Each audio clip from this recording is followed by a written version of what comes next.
Ladies and gentlemen, can I get your attention? Can I have everybody have a seat? Hi and welcome, and my name is Sabel Simone Loretta, and I will be your host for Transgender Day of Remembrance 2024. Thank you. I just want to say each and every year it gets harder and harder to celebrate and remember the folks that we've lost today. Within every year, we seem like we say that number gets less, but it doesn't. Every year and every month, there's a trans woman somewhere in America either committing suicide or is dying. Um, it needs to stop. I know we are going to be facing a very tough and uphill battle coming up this following year with the new election and everything, but I just want to let my brothers and sisters know we know what it's like without. We started from the bottom. We've been in the corners, the alleys, back roads. We've been behind the bars. We've been there. We know how to survive. So they can't take anything from us. We've earned and fought for everything we have today. So with that being said, I'd like to now introduce Armani, Dave, and Anthony Daniel Padina.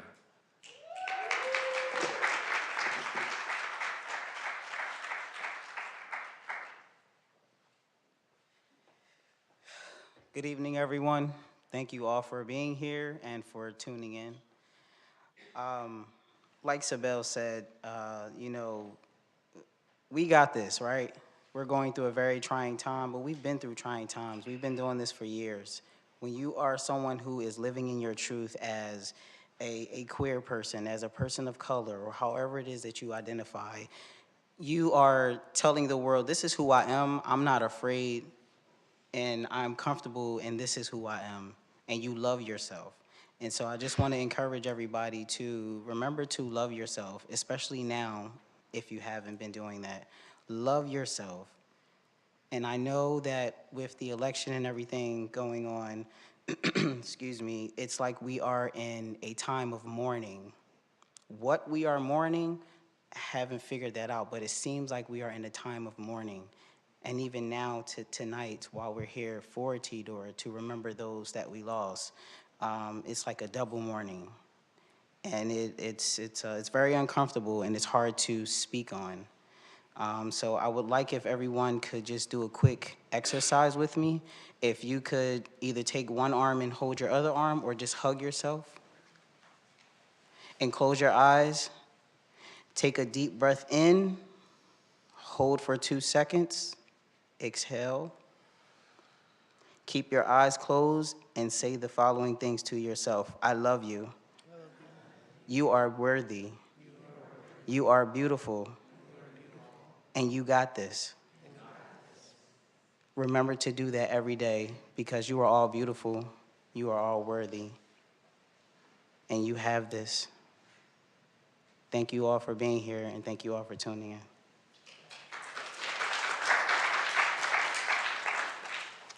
Hello, everyone. My name is Anthony Daniel. I am the Vice Chairman of the Trans Advisory Board for the City of West Hollywood. I can't really piggyback off of what Armani just said because that was very, very healing.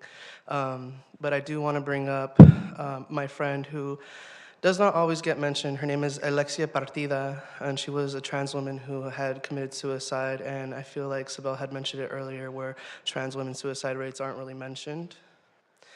So I would like to take this moment to say her name, as well as Miss Octavia, who is no longer with us, and Tatiana, who was a youth at the LA LGBT Center, who were also taken from us.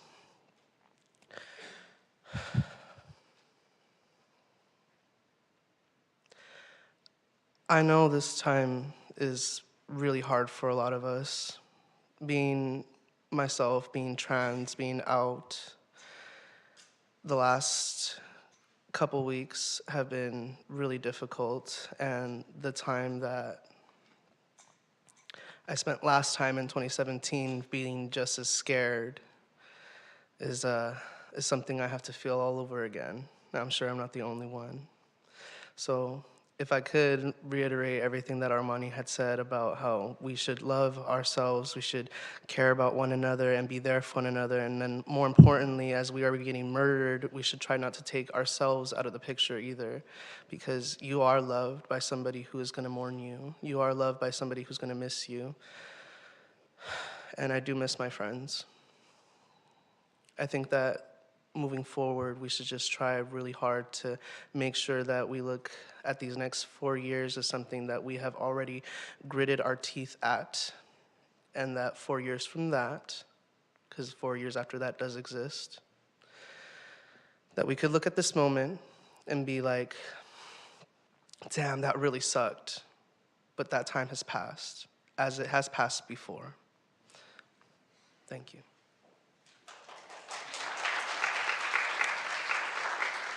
And just really quickly, I would also like to acknowledge the other TAB members that are here, because there are a few of us, not just the chair and the vice chair, but there are other board members. And so I would just like to acknowledge those of you that are here. If you'd like to stand and show everyone who you are, that's fine. If not, just want to acknowledge who you are. Thank you. Thank you.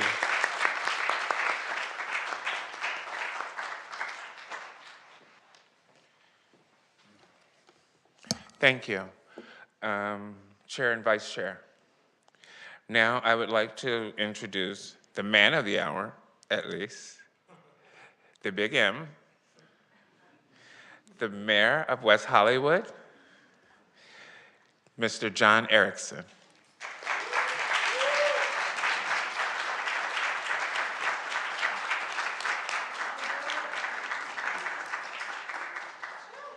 How'd you know my drag name, Big M? That's private. Oh, goodness gracious. It is so great to be here with you all. I just want to acknowledge my incredible colleagues and my soon-to-be new incredible colleague, Councilmember Lauren Meister, Councilmember Heilman, and Councilmember-elect Danny Hang. Yeah, that's a round of applause right there. Well, we're going to give an opportunity for them to say a few words real quick, but to the Transgender Advisory Board, Chair, Vice Chair, Mallory, Shane, Mariana, Armani, Danny, I mean, the work that you do is just tantamount to the fight and the struggle for equality every day, all day. And words cannot describe how thankful I am to you, how grateful I am to you, and resolving our commitment in a non-Brown Act way, for those of you that speak government, that all of us here, including my colleagues who are traveling and unable to be here, Councilmember Shine and Vice Mayor Byers, that we got you. We got you. And this city will do whatever we can, however we can, in whatever way we can to protect our community and to fight back against hatred, to fight back against bigotry, and to say, not on our watch. So hold us to that, though. I was at the Unique Women's Coalition a couple of weeks ago. Was that 2 weeks ago now? I don't even remember. Lord have mercy. The first vote center at a trans-led organization at the Unique Women's Coalition, which is a huge, huge testament. It's now your time also to hold people accountable. And that's what I need from you all. I don't need anything else. We're going to do everything else we can. But when we don't show up, you let us know.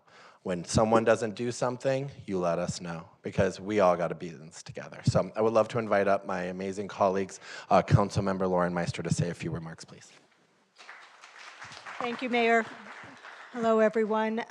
You know, this is such a sad and solemn night and an event, but it means so much to the city to have you here. And as the mayor said, we got you, but you also got us.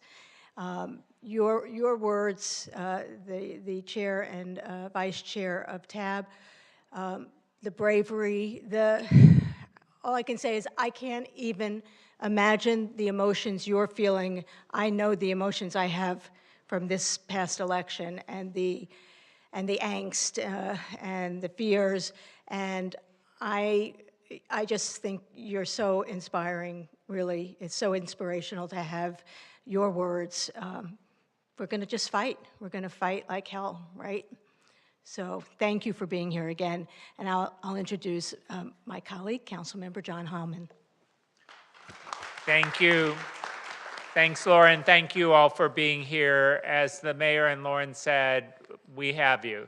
We are so honored to have you here. We're so happy to have this event here in the city of West Hollywood, and we're going to continue to have it year after year.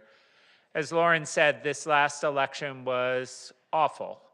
Our community has been targeted, and the transgender community in particular has been targeted for the last couple of years with legislation, with lawsuits, with violence, and it's important for us to come together not only to recognize those that we have lost to that violence, but also to come together as a community to talk about how we are going to fight back. We're all going to be in this struggle together for the next 4 years, and it's not going to end just when we get rid of Trump.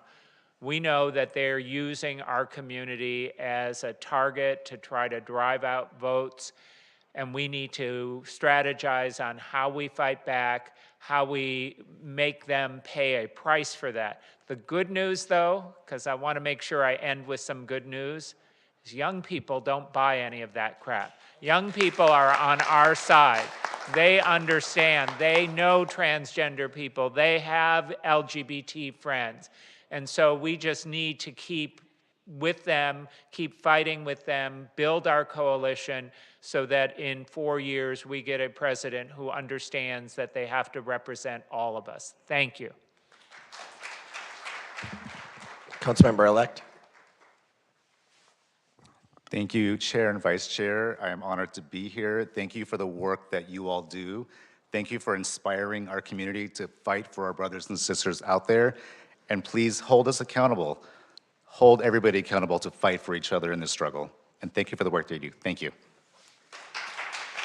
And now I would like to invite the chair, the vice chair, and the members of the tab, because I have a proclamation I would love to present with you all. So if you would join me on stage real quick, I would be greatly honored. Thank you. And before we do that, I also want to thank Moya, our staff, and all of the staff who helped put together these events. Thank you. All right. John, tell us where you want us. One step forward.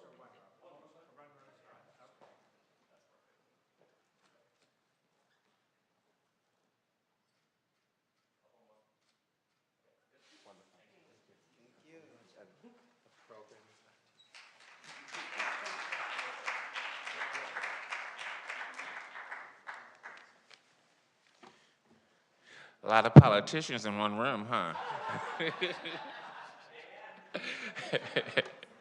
So now, let's take this to a different note.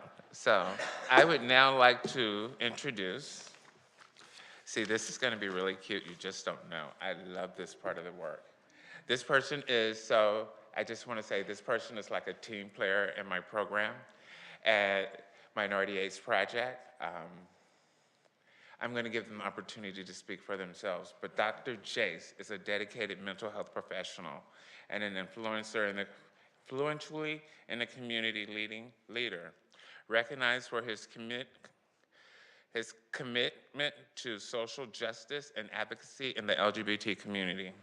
Elected to the Neighborhood Council in 2019 and re-elected in 2023, Jace has made significant strides in local governments, forcing and inclusive policies and community engagement. I would now like to introduce my coworker and sometimes my pain in my neck, Dr. Jace.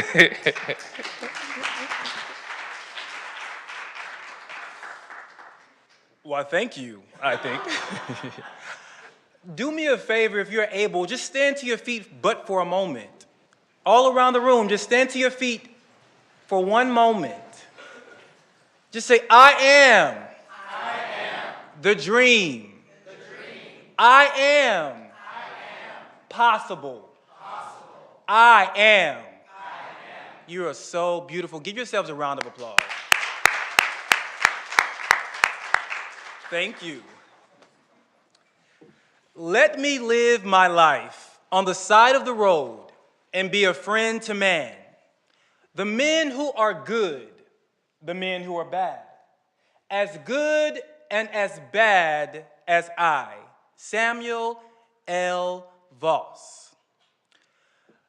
I work with the Glamour program at the Minority AIDS Project.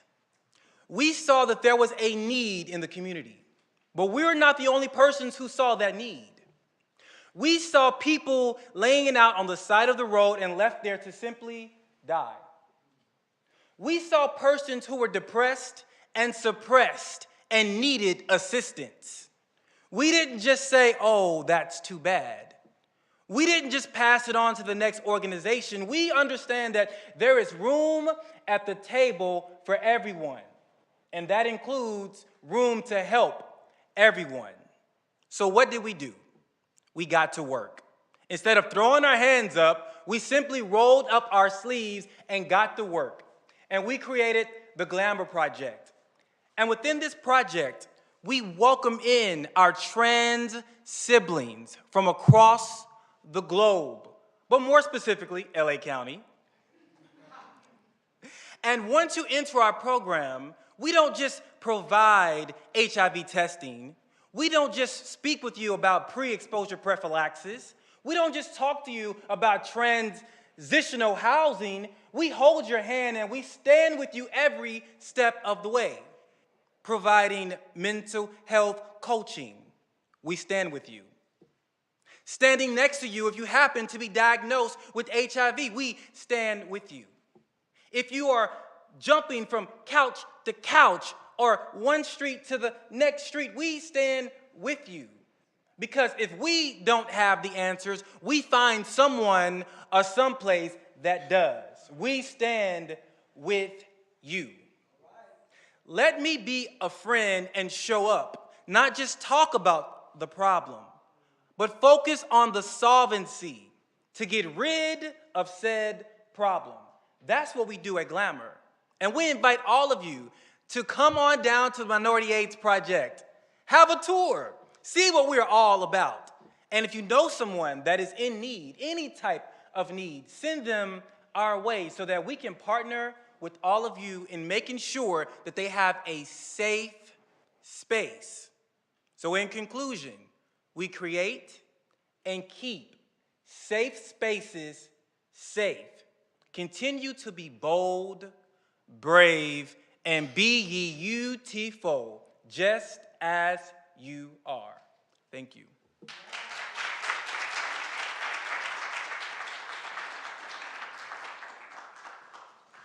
All right then, you go in, Dr. Jace. Next we have,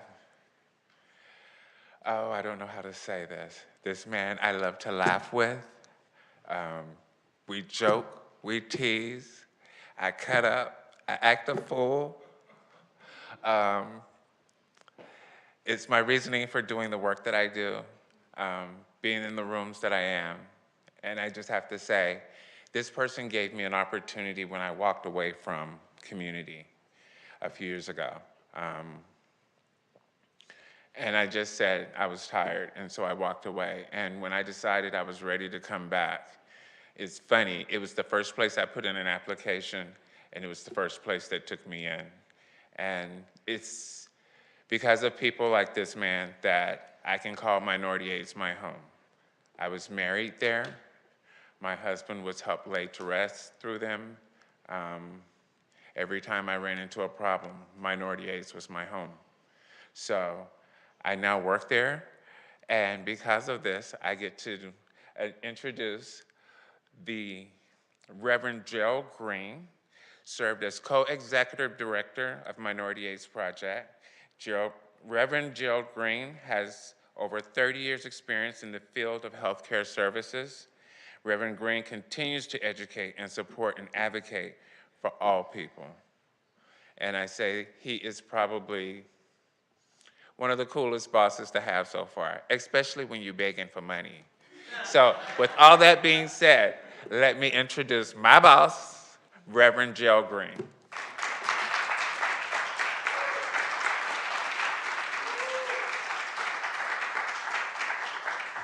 Good evening, everyone. Really, Sabelle is really the boss. That's why I'm here. I would like to say I am grateful to be invited to this Trans Day of Remembrance. And I want to just share this to all those who've gone on and who've impacted our lives and left a legacy. Don't you know that you're my hero?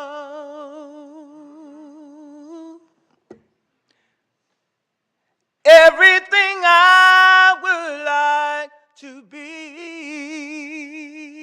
yeah. We can fly higher than an eagle, yes, we can. Oh, you are the wind beneath my wings, my wings. I want you to look at your neighbor and say, neighbor, because you're here, my life is better. To all of those who are viewing us in media land, we're so glad. My task is simple today. I am currently serving, as Sabelle has let you know, as the co-executive director of the Minority AIDS Project. The Minority AIDS Project was founded in 1985 by none other than the late Archbishop Carl Bean, then Reverend Carl Bean. Before he founded the project, he had several visions where people were showing up in his dream with bandages, and he didn't really know what it was. And he sat in silent contemplation, asking the divine, what is this? What am I to do? And then, as we all know, HIV and AIDS came on the scene. And so he decided to start in South Los Angeles, the first organization of color ran by people of color for people of color of African descent and Latinx descent. And we are now 3 decades in, and in 2025, we will be 40 years old, our 40th anniversary. Come on, let's give the Minority AIDS Project a hand. Many of some of the individuals that you see in this room today have come and graced our doors with their talent and been able to take their talents throughout this community and across the world. We have a total currently of 20 staff. We reach about 1,200 individuals a month with our services, and we've reached millions over this last 40 years. We are poised and in the right place for the right time. And I had to come 2 hours away from San Diego to let everybody know that we are not stopping. We will continue to fight and stand with our trans siblings all over this world and declare that you are loved and you are lovable. So I don't care who's in the White House, who's in the outhouse. I don't care if you don't even have a house. We are there for the challenge. So let's just continue to show forth together and embrace one another with mutual love and respect. Thank you for letting me give you a glimpse of the Minority AIDS Project, and the co-executive director is Ricky Smith. Thank you once again for having me today.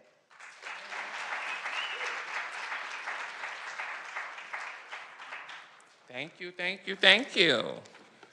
All right now. So now we're going to get a little deep. I have a woman who's been around the community for a minute. Most of you know her. She's a beautiful soul. I met her about maybe 3 years ago. And I had never met this woman before. I had only knew of her through Instagram. So that'll tell you what life is like for me. Instagram that's all I knew.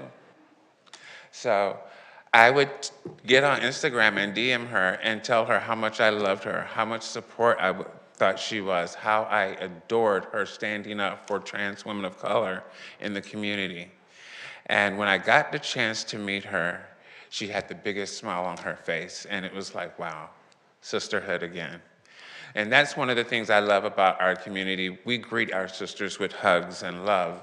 And so at this point, I'd like to introduce a woman who is going to talk about some of the problems we're having in our community and how that affects us, as well as how to do better.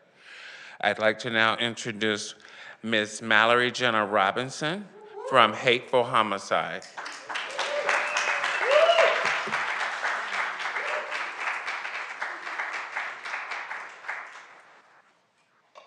Hello. How are you all doing this evening? Yeah, we're here, and I want to first and foremost thank you, Sister Sabelle. Thank you, Minority AIDS Project. Thank you, City of West Hollywood.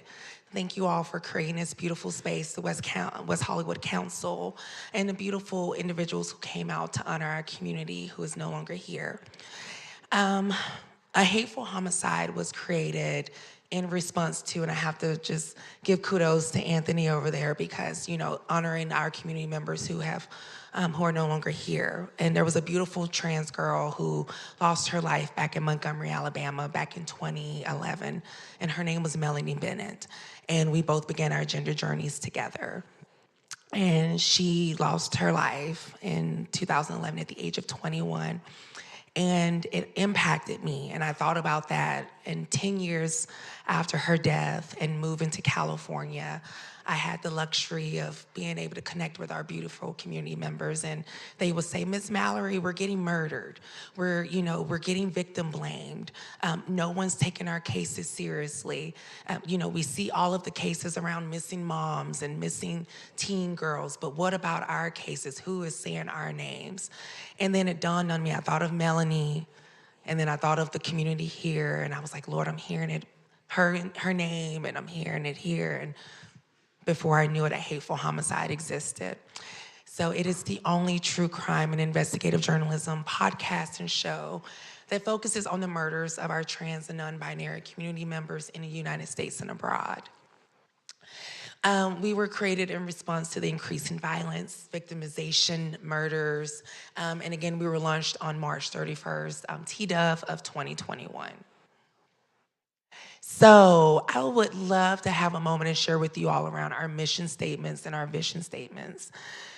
The mission with a hateful homicide, it is important to understand that our community members have first and foremost needs to be ensured that our trans victims have a voice. And the reason why it's important for our community members to have a voice is because we have been silenced. Anytime I've worked with community who have said that they went to go report a crime, oftentimes they've been stated, what did you do to cause the problem? And so this is a situation where, for me, part of that mission was being to assure that our community's members' voices were being valued. Part of the vision as well is being able to look into the future and seeing that our community members need to be able to be visible in so many spaces. That's part of this beautiful platform that we have, which is to just raise awareness.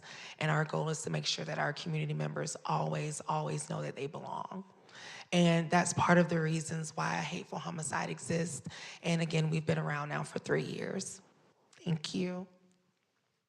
Some of the objectives with a hateful homicide when we connect with community members is making sure that we explain things as the causes and consequences pertaining to true crime, and especially towards our trans, non-binary, and intersex community members. We also apply those theories of crimes and criminal justice to explaining actual and hypothetical scenarios, behaviors, and trends.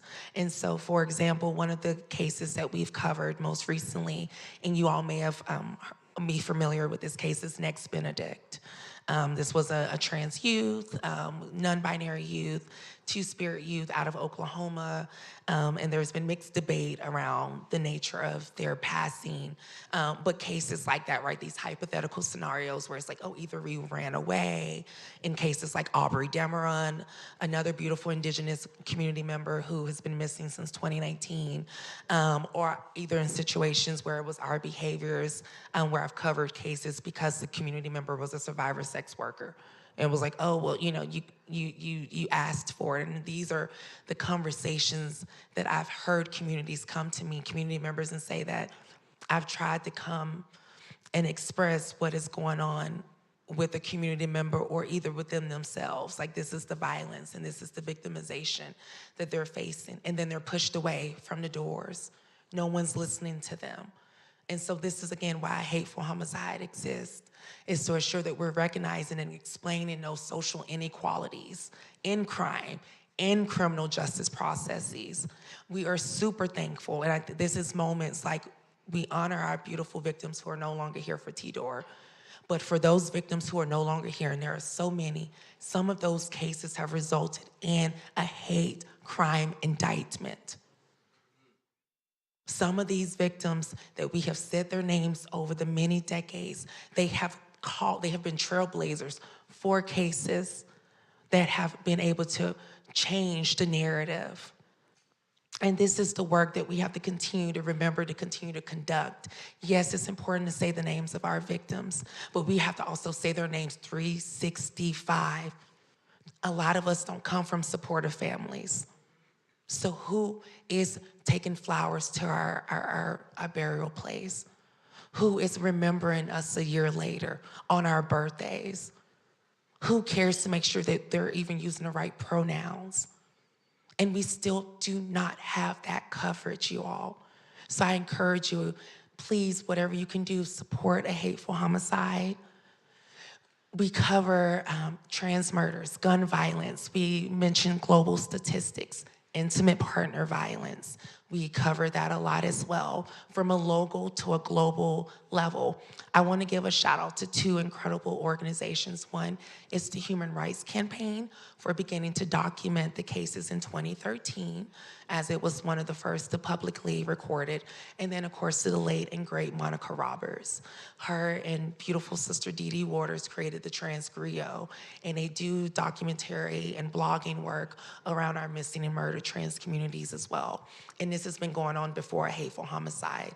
And I wanted to take a hateful homicide to a level of like, think Dateline, 48 Hours, kind of that vibe, to really give you all that sense of true crime feeling. But I wanted to pay homage to those who first just start mentioning our beautiful victims' names, our beautiful community members' names who are no longer here, who oftentimes, this is the only time their names are mentioned, is on TDOR, is in spaces like this. So I wanted to make sure that I just honored them. These are some of our statistics as well. 65% of our community members, those who are Black and brown, have reported being victims of murders and crimes. 48% of those were sex workers. On a global level, 95% have been trans women, trans femme. And then if you want to kind of isolate that geographically, 36% have been killed in Europe, and a lot of those have been migrant workers, so community members who are coming from one country to another, or maybe undocumented, and that's a whole nother conversation that a hateful homicide uplifts. And then lastly, those who have unfortunately been murdered in the streets or also in their own residence. This is also, again, on a global level, too. You can see from the Philippines to Guatemala, just the effects of trans people killed alone in 2023.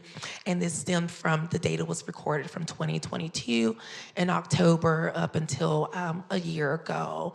And so you can kind of see exactly in these areas, even in the United States as well. But if you look, Brazil, right, our beautiful, and we have to uplift our Latinx communities. But this is a prime example of like where, when we want to think of the work there, it needs to be done. I know it's scary, But like, you know, we have to go out to these countries. We have to be willing to go out there and say their names. And in places like this, this gives us an idea of like where we want to focus on and connect and make sure that we're raising awareness. So part of the work that we're going to be doing for 2025 is partnering with some LGBTQ organizations in Brazil. So that way we can start to make sure that we say some of those victims' names out there as well. Thank you. I also want to pay homage to the Transgender Task Force. They were created in response to our unidentified community members. So we have our missing, we have our murdered. But what happens if we don't even know who the individual is? We do not know this person's name, their identity. And the Transgender Network was created in response to the missing and murdered and unidentified community members. They partnered with the DNA Doe Network, which primarily focuses on our cis communities. And so Transgender Network wanted to focus on our trans communities. I wanna just pay a special case to the beautiful case of Julie Doe. She was a trans woman who had went unidentified since 1988. She was a white trans woman, mid-20s. She was post-op. And when she was murdered in Florida, they assumed that she was a cis woman. And that's how she was recorded. And then fast forward to circa 2015, 2016, we have forensic genealogy, DNA genealogy, and they were able to determine, based on her chromosomal DNA, that she had been assigned male at birth. And part of that was because of the Transgender Network having funding and resources to be able to go in and be able to say, hey, maybe some of these people that we're classifying as cis or, you know, whomever, we may need to go and do a second look. So this is some of the work that's been done with them. Lastly, please, please, please, please, help me change the narrative. Our community is struggling. We're being murdered as we speak. And if we do not do our part, these numbers will continue to rise, and not just in Brazil. So I ask you, law enforcement, if you're in the room, if someone comes to you and say, hi, my friend is missing, they're trans, take the case seriously. If they say, I was being targeted on the streets, take that case seriously. Service providers, if someone comes into your space, don't assume you know their pronouns. Don't assume you know their narrative. Be willing to ask, and kudos to the Minority AIDS Project for making everyone feel welcome. The space is safe. And content creators, for those who are in creating content like myself. Maybe you're a podcaster, maybe you work in some other form of media. Be willing to learn about these victims. We always want to pay tribute to our missing family members, our moms and our daughters, but also remember that our trans community members are going missing and murdered every day with little to no recognition. So this is where you can do your part, my community. Thank you for your time this evening, for listening. I really, really, really appreciate you all so much.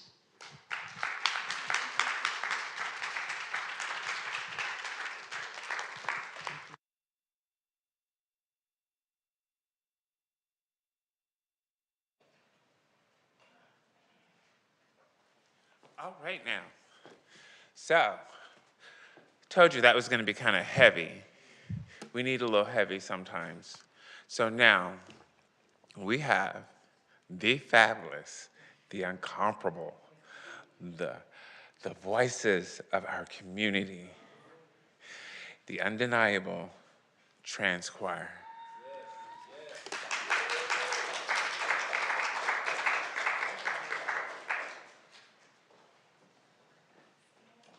Thank you, Sibel, so much for that. Check. Is that on? Oh, there we go. Come on up, guys. And girls, and everybody.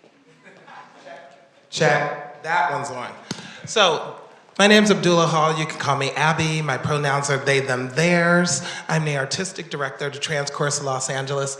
And how apropos to have one of our sisters and members, one of our alumnus, Mallory, come up and speak that, because the song that we're about to do is dedicated to all those that have gone, all those that we have no voice for anymore.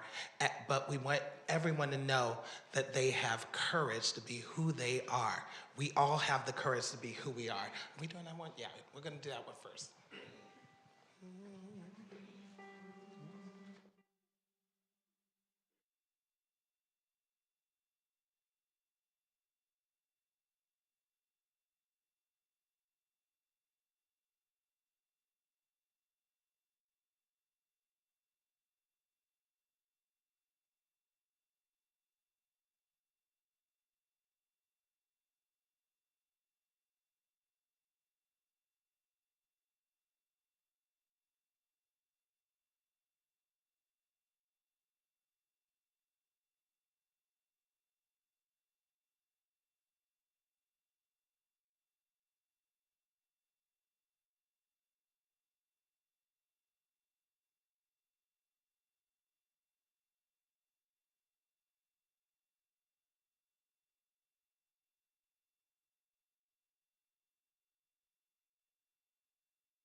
Tracy and Miss Vicky. Thank you so much.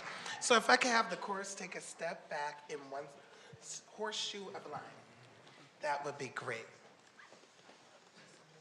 And now, to the most important part of this series, I now would like to introduce to you. I know most of my stuff has been, comical. I love it. I'm a comedian at heart. I try anyway. But,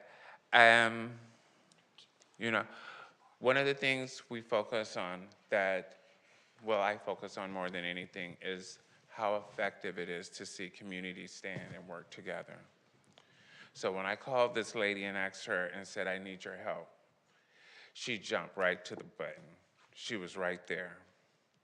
I met this woman last summer, and I was like, look, I'm here, I need your help, and I want to work with you. And she was like, just call me, I'm right there.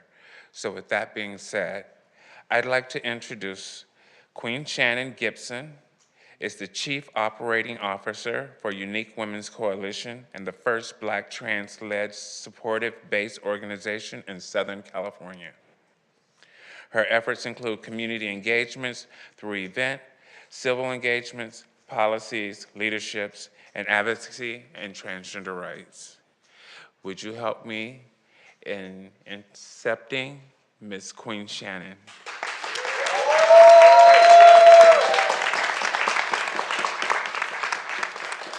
Now, this next person coming up with her, I really don't know her that well, but I plan on getting to know her a lot better. If you know me, you know me. I'm going to know you. Her name is Miss Tracy, and she is in charge of the UTI program. I just hate to say it like this, but doesn't all this chocolate look good up here? So with that being said, these two ladies are going to take over.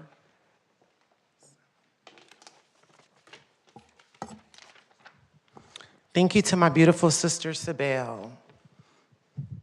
Today, as we gather to honor the lives of our siblings taken too soon, let us remember their light, their stories, and their resilience. While the pain of less can feel overwhelming, know that each of us carries the torch of their legacy. Our existence is an act of courage, and our visibility is a testament to our strength.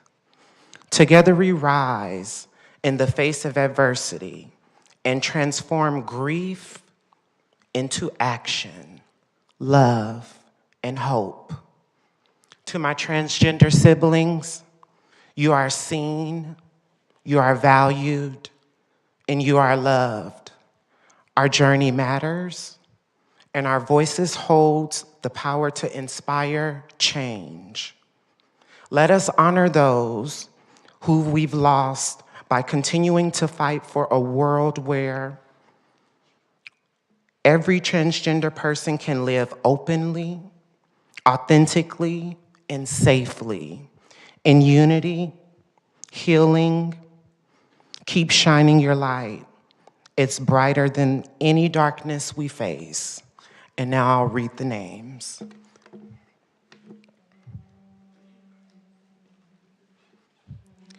Alan O'Donnell, 20 years old. Alan committed suicide.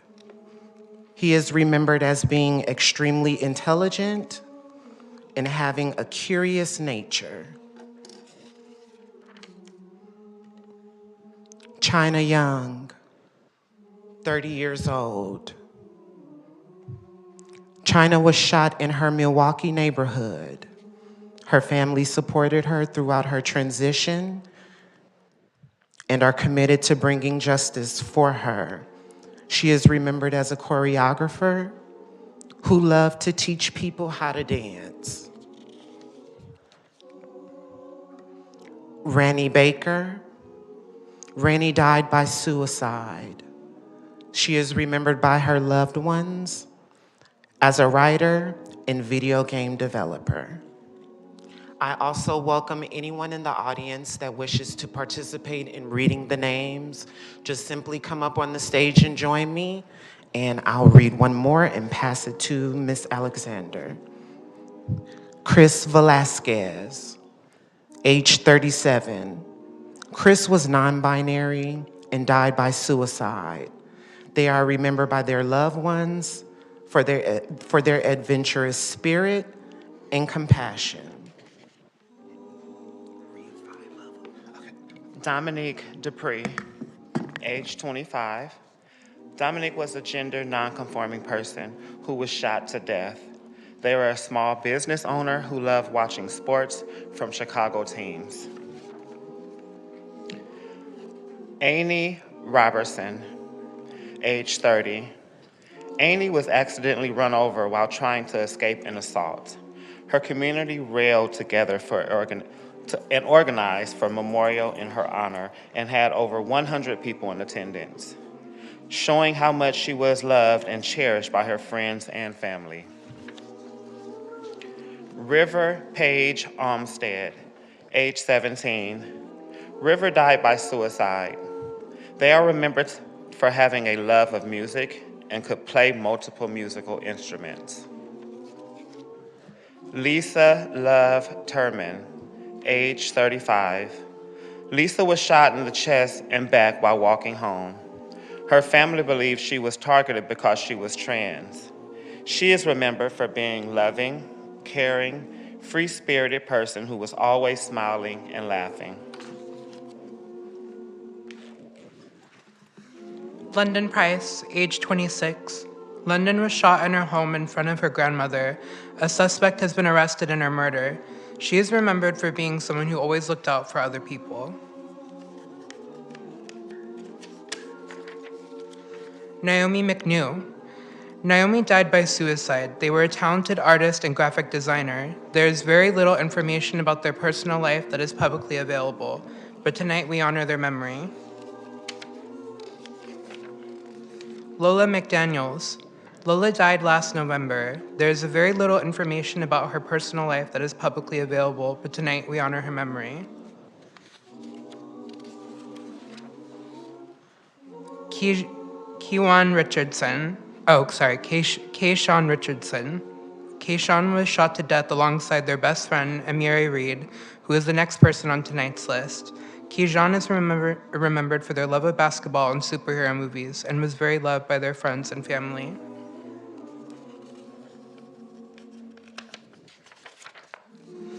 Amiri Jean Reed. Amiri was shot to death alongside their best friend, Keyshawn, who was the previous person on tonight's list. Amiri is remembered for her sense of humor and for her positive outlook on life.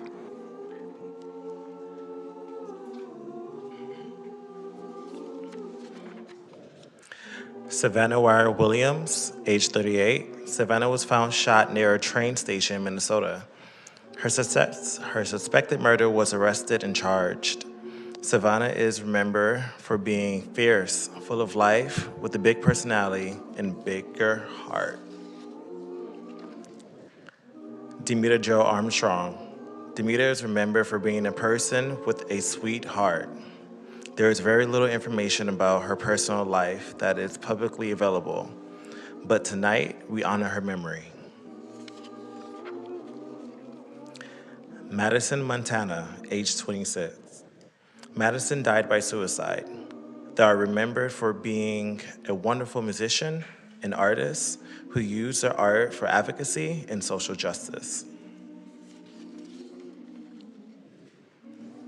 Kier Hansen, age 21. Kier died by suicide.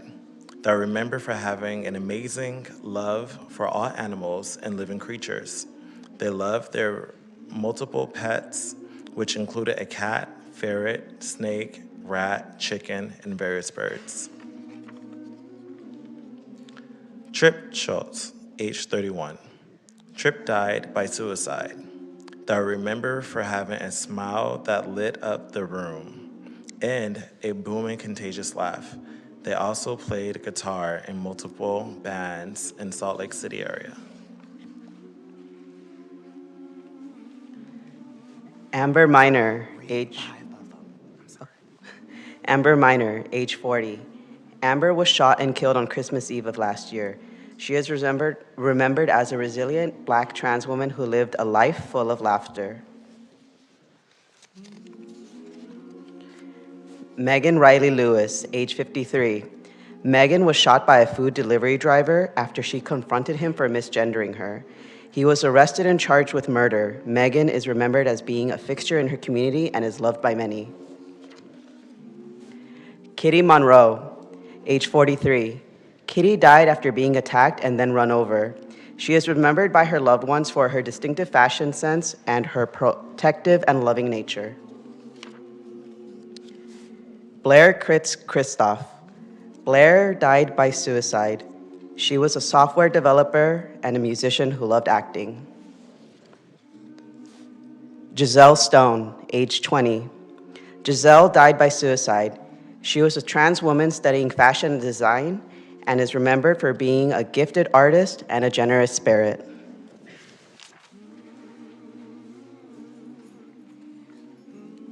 James Moen. James died by suicide. There is very little information about his personal life that is publicly available, but tonight we honor his memory. Quinn Joy, age 23. Quinn died by suicide. She is remembered for her love of disco, queer cinema, jazz, and her political advocacy for queer rights and feminism. Sasha Williams, age 23. Sasha died after being stabbed during an argument with a man. A suspect is in custody. She is known for being talented in sewing and would sew her own clothes, and even once reupholstered her car's interior in cheetah print, which was her favorite print. Catherine Maria Otterson, age 23. Catherine died by suicide. There is very little information about her personal life that is publicly available, but tonight we honor her in memory. Africa Perilla Garcia, age 25. Africa was shot several times, and her death is being investigated as a hate crime. There is very little information about her personal life that is publicly available, but tonight we honor her memory.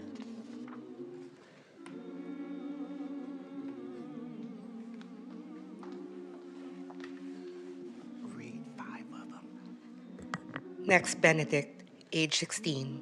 Next, Benedict was a 16-year-old non-binary child living in Oklahoma. They died the day after being beaten in a school bathroom. Next was a straight A student and was a nature lover. They enjoyed caring for cats and loved to cook and would often make up their own recipes. Noah Jackson Chase. Noah died by suicide. There is very little information about his personal life that is publicly available, but tonight we honor his memory. Ashton Miles Clatterbuck, age 22. Ashton died by suicide. He is remembered as someone with a magnetic personality, with a big laugh and quick wit. Righteous Torrance Hill, age 35. Righteous, who also went as TK, was a community leader who ran a hair salon serving the LGBTQIA+ community. The circumstances of his murder are not known. He is remembered for his kind heart. Diamond Brigman, age 36. Diamond was shot in the street by a man who pulled up alongside her in a vehicle. She died at the scene. A suspected murderer was arrested. Diamond is remembered for having a larger-than-life personality, who had lots of energy and was always smiling.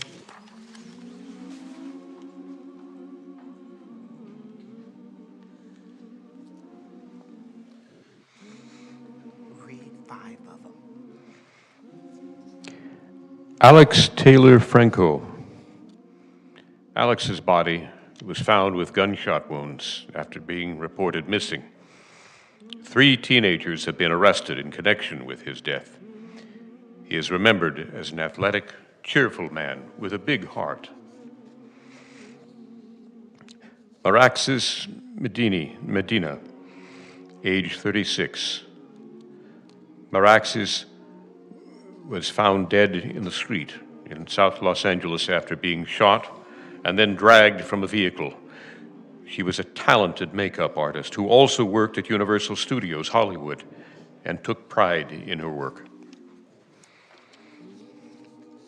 Yella Clark, age 45. Yella was a black transgender person who was serving a life sentence at Angola Prison in Louisiana. Yella died after a fight with 3 other inmates. There is very little information about Yella's personal life that is publicly available, but tonight we honor Yella's memory. T. Arnold, age 36. T. died after being shot.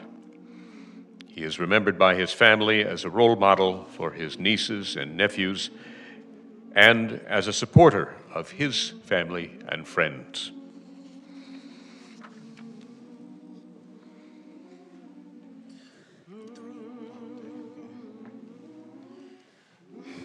River Goddard, age 17. River was a non-binary child who died after being stabbed by their boyfriend, who was arrested and charged. They are remembered for their amazing, outgoing personality. They were also very creative and artistic and loved to write their own music. Basil Brown, age 21. Basil was genderqueer and used they/them pronouns. After they died on their university campus, their friends organized a 200-person protest of the university for not looking after the mental health of students. Basil is remembered as someone who always spoke up for other people, including the LGBTQ+ and disabled communities. Star Brown, age 28. Star was shot by a coworker who was arrested shortly after her murder.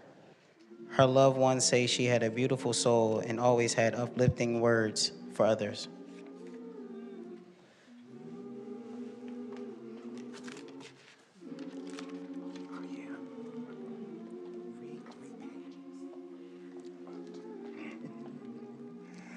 Okay, what is his name? What is his name? Okay. Ameridos Doridos Paso. Am I saying it correctly? Okay. Okay. Amira was homeless and beaten to death while she slept. Okay. Her murder was arrested hours later. Her mother says that Amira was a kind person and free spirit, Andrea, who wanted to be friendly with everyone. Okay, Alistair Matthews died by suicide reportedly. His birth family, and have continued to misgender him even after he died. Alistair's friends says that he was never afraid to be himself. He saw value in everyone. Okay, that's gonna be good. Put this over for you.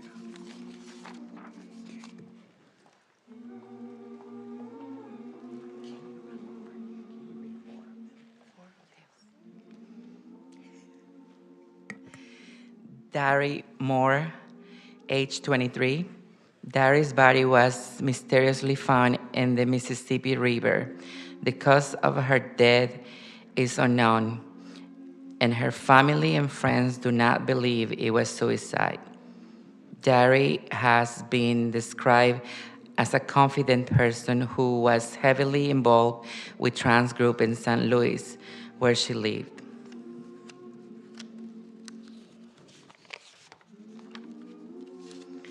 Kita B., age 46. Kita died in a hit-and-run incident involving 2 drivers. Her loved ones suspect someone may have pushed her into the road. She was described as someone who loved to sing, dance, and perform to make others smile and laugh. Jaslyn Johnson, age 18. Jaslyn was found shot to death inside a car in Las Vegas, Nevada. A 17-year-old male suspect was arrested and charged with murder in connection with her death. There is very little information about her personal life that is publicly available, but tonight we honor her memory. Ty Dior Thomas, age 17. Ty died after being shot multiple times. Her family members believe that her ex killed Ty out of fear that their relationship would be made public. Her grandmother said that Ty always had a huge smile in her face and will always help anyone in need.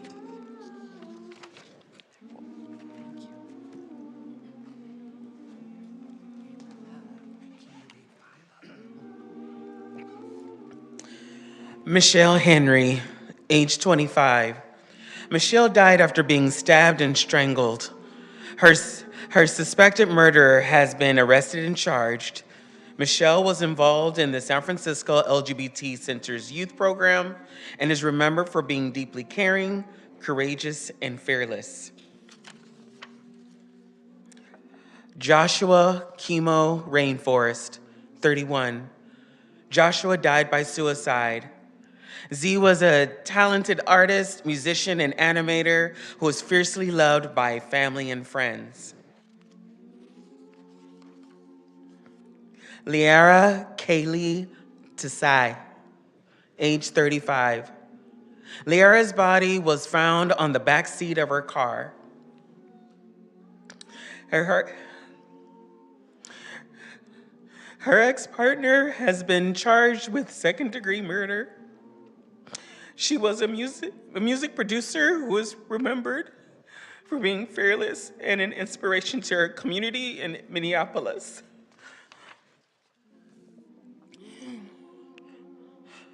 Polly Likens, age 14. Polly's body was found in a lake 3 days after being reported missing. Polly liked dogs and other animals and was fiercely dedicated to volunteering to help her community. M. Tapia, age 52. M was shot in the street by police officers during an altercation. There is very little information about their personal life that is publicly available, but tonight we honor their memory.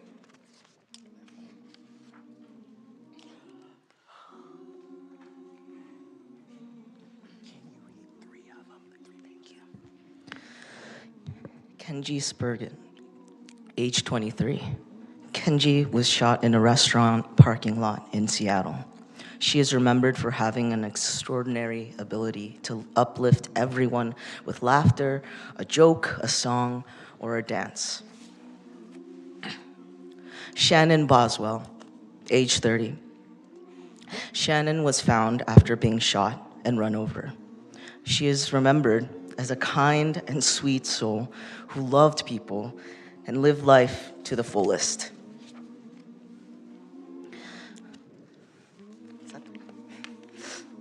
Ev Smith, age 16. Ev died by suicide. Online, their friends reported that Ev was non-binary and used they, them pronouns. Their obituary sadly misgenders them and uses their dead name. Ev's friends remember them as a creative, witty soul who inspired others.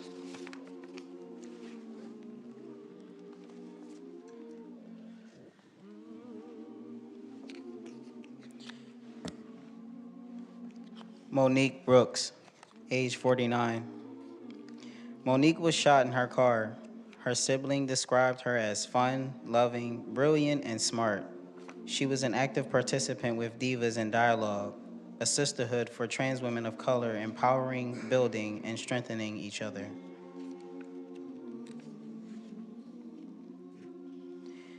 Dylan Gurley, age 20. Dylan was a homeless trans woman who died after being attacked violently. There is very little information about her personal life that is publicly available, but tonight we honor her memory.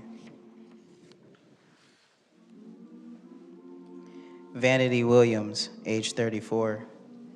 Vanity was shot to death. Her suspected murderer has been arrested. Vanity was an Air Force veteran who recently started nursing school and spoke multiple languages. Tavion Lathan, age 24. Tavion was shot to death. Her family remembers her as an outgoing person and a sweetheart. After her death, her loved ones and a trans-led nonprofit organized a vigil in her honor.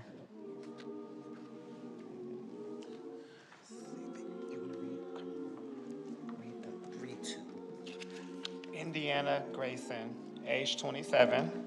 Indiana died by suicide. Her family was not supportive of her transition. There is very little information about her personal life that is publicly available, but tonight we honor her memory. Kasim Omar, age 29. Kasim, from complications of a shooting she had survived 2 years ago. The shooting had left her disabled, and 2 teenagers have been charged in her case. She is remembered by her loved ones as someone who loved to dance and sing. Red China. Red was shot by an unknown assailant. She is remembered as someone who was full of life, with lots of positive energy that could brighten anyone's brighten anyone's day. Cass Tystero, sorry about that. Cass died by suicide. There were a poet who published their own poetry online, who was also a poet who published their own poetry online. And this concludes the roster of our fallen siblings from November 20th, 2023 to November 15th, 2024. Thank you.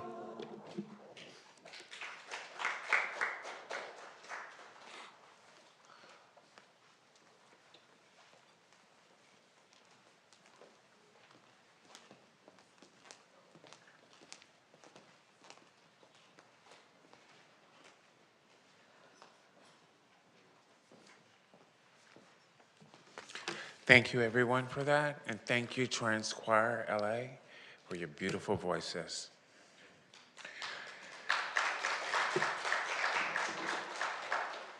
All right, now, I know it has been very somber, very low-key, very mellow. But this next person, I know we want to remember our loved ones, but in remembering our loved ones, you also have to remember that your loved ones enjoyed going to the bar. They enjoyed having a good time. They enjoyed kicking their heels up in the air. And so this person, oh my God, I love her so much. I have followed her career since I can remember. I can't stop saying enough about her and her activist work that she does in our community with her voice. She is colorful. She is larger than life. She is everything I think of. I would like to now introduce the incomparable, the influencer, the YouTube star, the everything, Miss Sunky Angel!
catch my breath.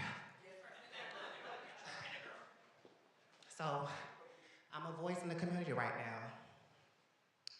And I need everybody, especially with Trump being in office, we gotta be vigilant. It hasn't been easy for me, but I'm gonna continue to use my voice, no matter what. Being in the public eye, right now MAGA is on my ass because I've made a song about Kamala, but I don't care. It's scary sometimes. I do deal with anxiety. My anxiety has heightened since Trump has been in office. But I feel like we can't let the other side make us go back into hiding. So I don't want to say much. I just want to say thank y'all for having me and allowing me to come in here and be exactly who I am. Titties at the top and dick at the motherfucking bottom.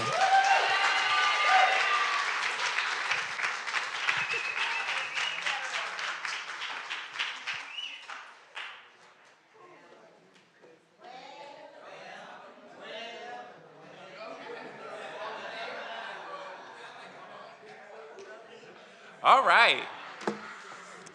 So you see why I love Miss Sankey Angel. She's quite an experience. So now with that being said, and everything is all somber and we're back to enjoying life in this crazy world that we're in, I'd like to thank you all for attending this event. And I'd like to thank you for letting me and allowing me to be your host.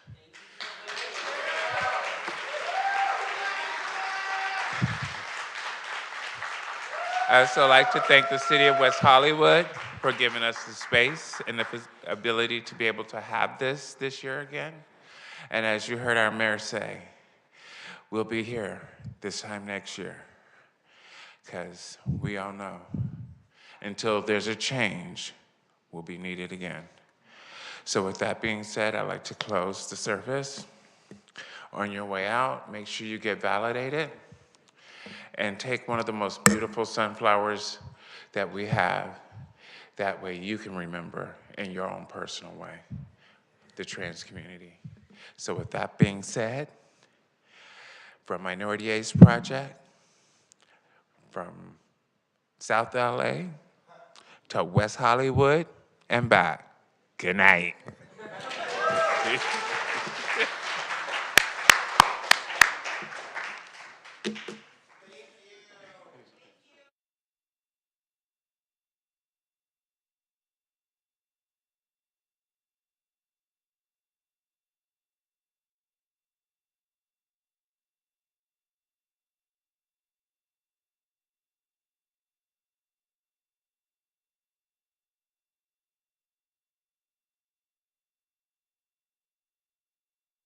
That we're built on, values that we're established as a city, and understand what it means to meet the challenges in the future.